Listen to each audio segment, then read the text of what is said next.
Amélie Casasol, bonjour. Nous sommes au Théâtre de Nîmes, là. J'ai envie de vous dire bienvenue chez vous, finalement. Merci.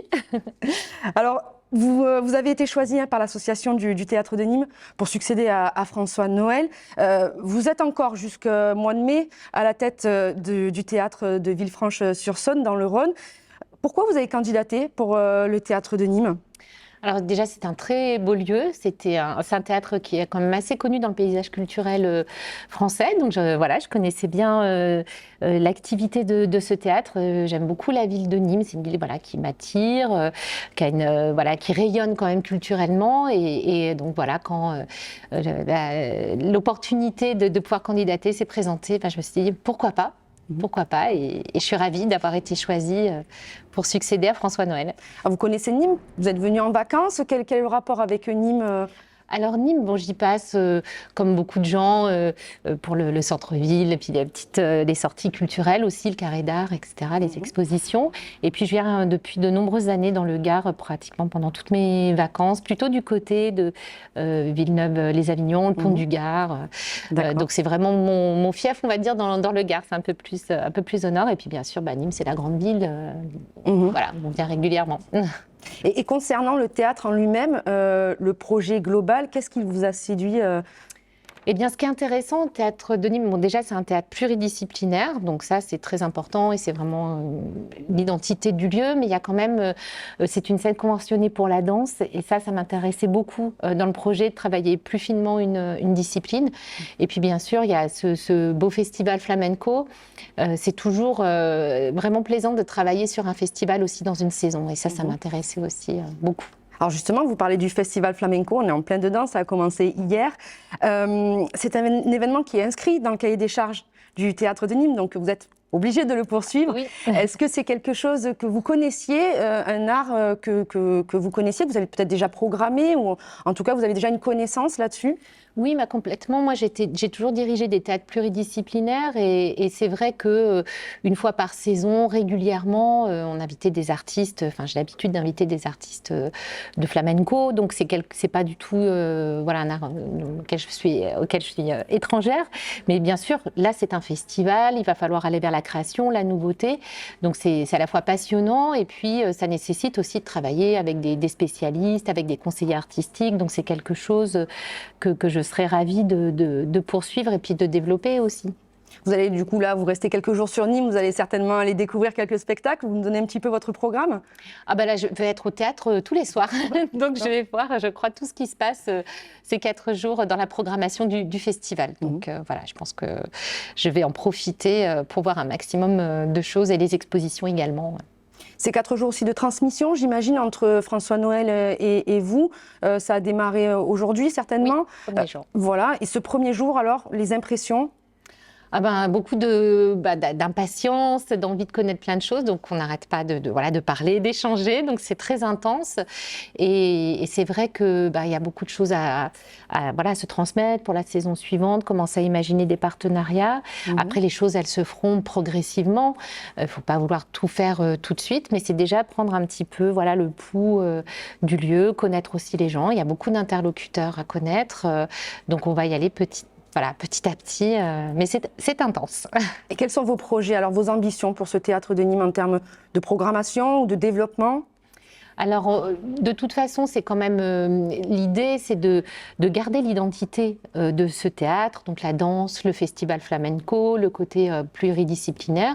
Et puis, petit à petit, quand je connaîtrai mieux aussi le public, quand je connaîtrai mieux aussi l'équipe, voir ce qu'on peut développer de nouveau. Et notamment, moi, j'ai beaucoup d'attention au public familial, aux jeunes, d'essayer d'avoir une mixité des publics à l'intérieur de ce théâtre. Ça, c'est vraiment un endroit où je vais travailler ces prochaines années. On sait la culture est parfois mise de côté.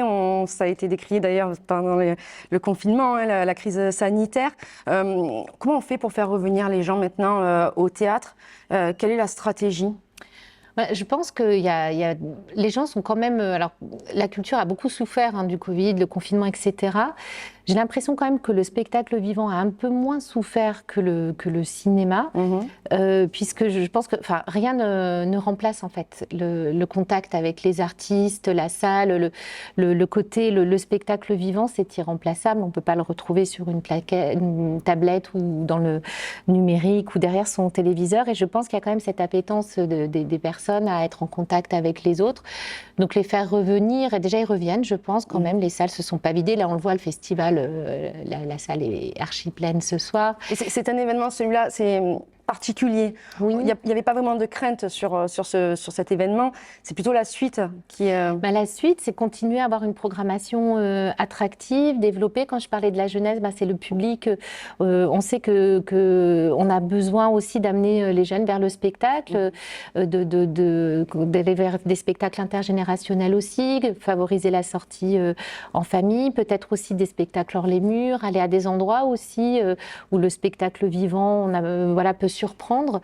Donc c'est vraiment chercher le contact et puis travailler aussi sur l'accueil, sur une programmation une fois de plus fédératrice. Donc tout ça, c'est des endroits bien sûr où je vais m'atteler avec l'équipe, travailler pour ces prochaines années. Mais je dirais, moi, je suis assez confiante sur l'envie du public d'être face à curiosité et son envie de venir dans les salles et d'aller à la rencontre des artistes.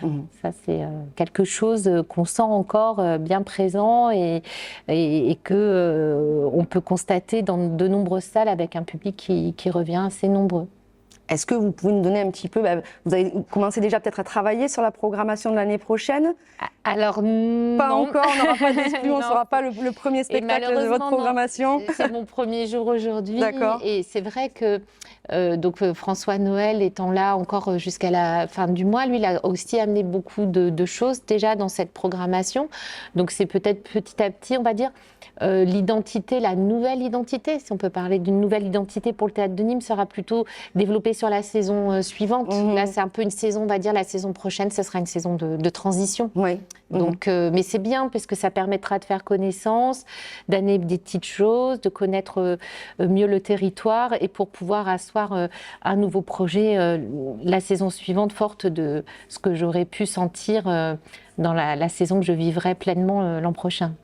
Alors, je veux encore parler d'un sujet un peu noir, mais effectivement, 2023 s'annonce être une année compliquée, notamment avec la crise de l'énergie. Là aussi, est-ce qu'il y a une stratégie? Est-ce qu'on parle déjà de déprogrammer peut-être des spectacles là? Comment vous allez vous adapter? Alors là, une fois de plus, c'est un peu tôt pour moi. Tout ce que je peux vous dire, c'est qu'effectivement, il y a tout ce qui est tarification du gaz, de l'électricité, ça fait exploser les coûts. Donc, à un moment donné, il va falloir faire des économies. Surtout dans un lieu culturel comme ça, il y a une forte consommation. Oui, ne serait-ce temps ponctuel. Au-delà de la culture, c'est le bâtiment, c'est le volume. On l'a tous constaté à l'échelle de nos domiciles. Déjà, la facture s'est alourdie. Alors, on imagine bien avec les centaines de mètres carrés qu'il faut chauffer ici. Donc, il faudra trouver des solutions. Mais une fois de plus, c'est un peu tôt pour moi. Je n'ai pas suffisamment d'éléments. Mais on s'attend tous les directeurs de lieux en France, on se soucie. Vous l'avez en tête, de l'énergie. Ça sera un dossier à... ça va être au sommet de la pile. Un sujet beaucoup plus souriant, vous quittez le Beaujolais, il va falloir maintenant s'adapter au Costières de Nîmes. Voilà, mais j'ai quand même goûté, c'est pas mauvais. C'est intéressant. Oui. Intéressant. Je viens d'une terre effectivement viticole et je connais la réputation aussi des Costières, donc ravie d'arriver sur ce territoire. Merci beaucoup Amélie Casassol. Merci à vous.